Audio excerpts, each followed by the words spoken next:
everyone, and welcome to Decor It Yourself. This week we're heading to our special guest, style guru Bobbie Thomas's pad to make some treats for you. Let's go!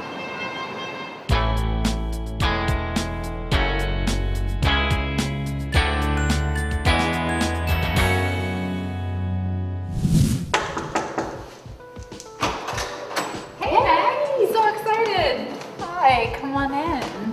So we're really excited to have you on the show, Bobbie, and I know I'm you so have a flattered. lot going on. So what are some of the things that you're up to these days? Well, I have that dream job. I'm on the Today Show, big morning show, and it's really exciting. I'm their style editor.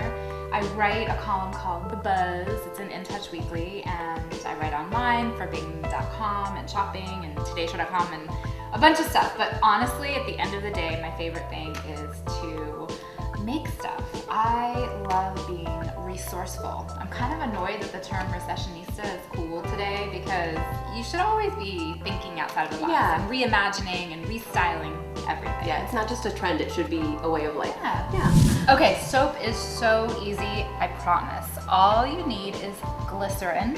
It comes in clear and in an opaque white. You're gonna need a mold. You can buy soap molds or you can get very resourceful.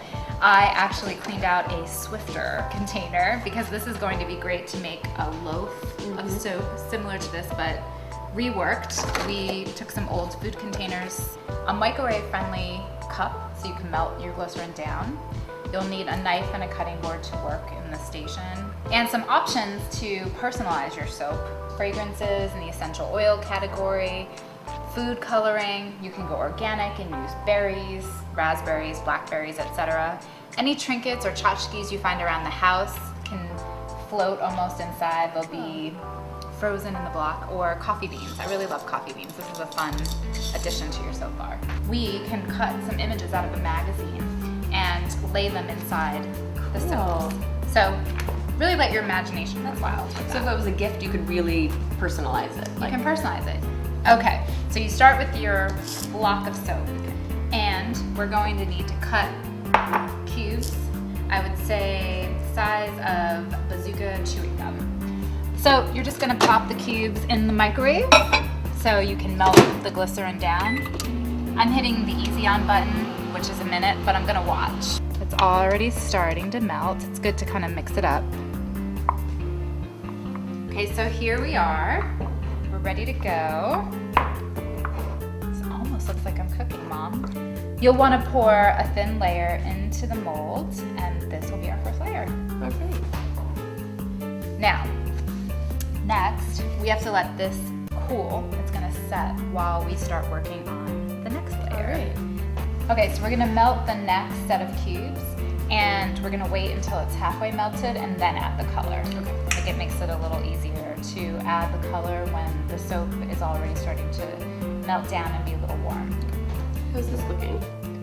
Oh, that's pretty good. I'm just gonna add this right on top of the white, and we'll let this layer set. And we're gonna start on another soap. So we're cutting up the clear glycerin into cubes, and we are gonna melt this down in the microwave. And we're gonna use a different mold. So we're gonna use this mold that I stole from the dessert bar. So the clear glycerin is melted, and we're going to add some essential oils. I would say you just need a few drops because essential oils are pretty powerful.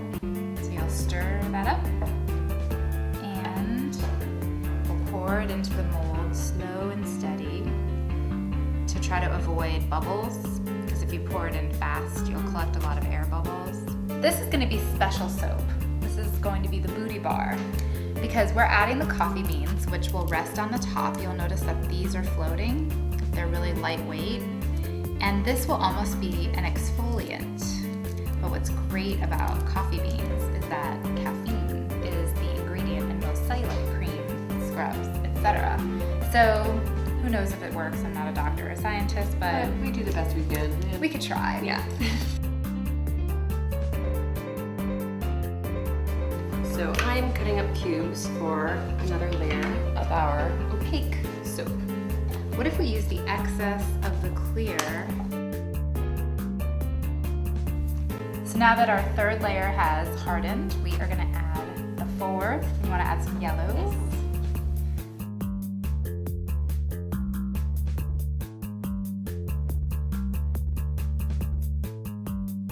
So we've had this in the fridge for quite a while. How do we tell when it's done?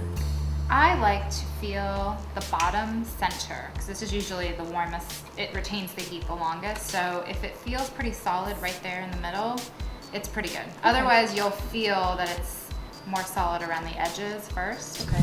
So this is where the fun comes in, a little bit of muscle, which I'm a total wimp, but it's important you do have a flexible mold, which is why we use plastic instead of a cake pan or a cupcake tin that doesn't move, because you need to be able to pull apart the sides and turn it over.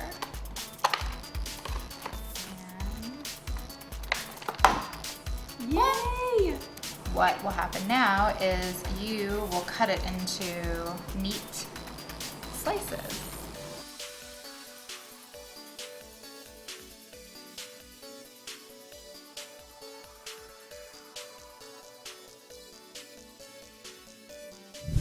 Thanks so much for watching, and thanks so much for being on the show, Bobbie. Thanks for having me. This was a lot of fun. For more of Bobbie's style tips, check out bobbie.com. Yes, and you can follow me on Twitter, Bobbie Thomas, with an I-E, Bobbie. And remember to follow ThreadBanger and Meg Ellen Cole on Twitter.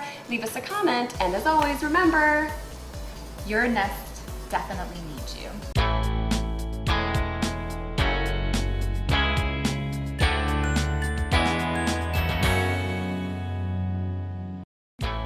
guess what?